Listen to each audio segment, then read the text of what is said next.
Hi everyone, I'm Yogi Cameron. And I'm Yogini Jema. And this is Inspired Living, where we answer your most pressing questions. The question we have is, how do you do practice in an environment at home where your spiritual practice is not taken seriously? Now there's a root cause of this. It's happened to me when I wasn't really grounded in my own practice and my own convictions and my own beliefs. Then I was kind of looking and open to what everybody else was saying. It was kind of when I started becoming a vegetarian at the beginning. People would say, "Oh, eat a little meat," and I was wondering why they keep asking me that when they know I'm a vegetarian. And I look back and I say, that's because I wasn't, and I didn't have that real solid conviction just yet. Maybe I was on the tip of it, maybe I was 5 yards away from it. It's the same thing with our spiritual practice. There's something we give off that says, I don't quite believe this, or I'm not quite grounded in this, or I'm not quite committed to this. Something happens and energetically you open the door for somebody to say something to you. Absolutely. Well, it's like any activity. When you start a new activity or a new hobby, you usually don't do it at home, right? If you want to take on tennis, you step onto a tennis court with tennis players and a tennis coach, and you're suddenly supported by other people that have the same interest of you. But the spiritual path and meditation and yoga and breathing, you're often doing at home, or you'll go and take a yoga class, but then you're back home doing the rest of your practice.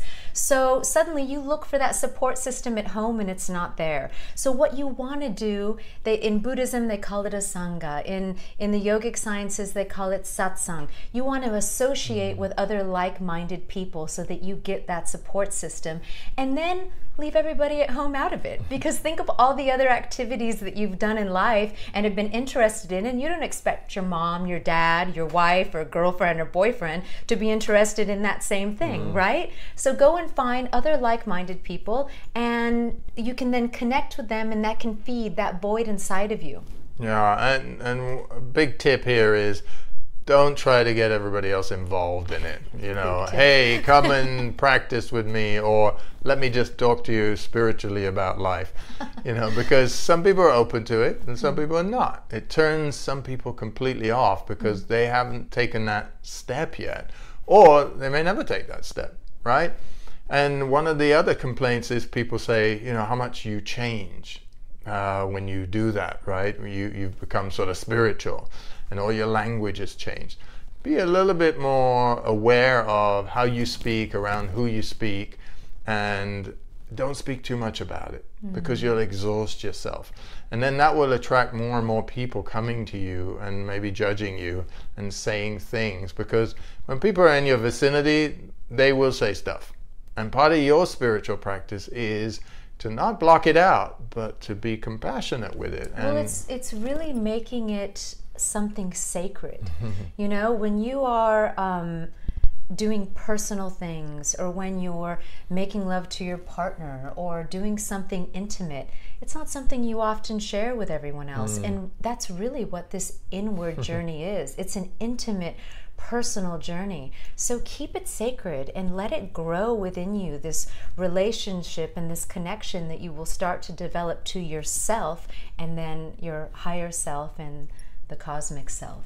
So you got a lot to go there. Listen to it again, because we really guided you through the whole steps, and if you really do it, you'll see a big change, because it's up to you to do the change, not other people to change, right?